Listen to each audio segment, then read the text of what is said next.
Hello, hello, I'm Rudy van Buren and I'm about to take you on a hot lap around Silverstone GP in the McLaren MP48. So, we fly by start finish before approaching a flat out T1 and 2. You want to minimize the steering input to not have any unnecessary scrub. T3 and T4, both second gear corners where you line yourself up out of 3 to have a good positioning into 4. Actually stop it on the apex and be early and aggressive on the throttle. The car has traction control, so make sure you set it up to your own liking.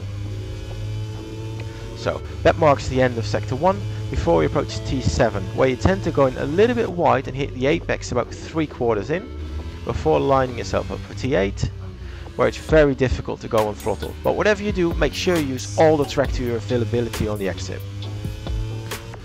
Next corner coming up is Cops, where it's actually faster to have a tiny lift on the entry and also go in a little bit early to avoid the bump. Open up the steering wheel early on the exit. Then it's Maggots and Beckets, where it's all about flow.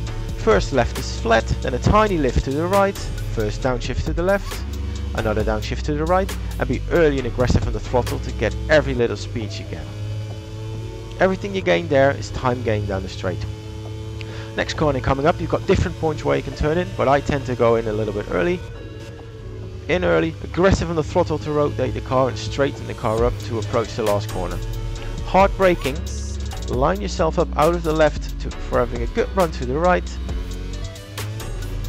And that wraps up a lap around Silverstone. This one was a 29.4, but I'm sure there's a few more tenths in there. That said, if you beat this time, I am confident you'll make the top 30 and go on to the next round. If you watch this video and you don't own rFactor 2 but you do want to try it, you can. The car and track are both included in the demo, so nothing is stopping you to qualify for the McLaren Shadow Project.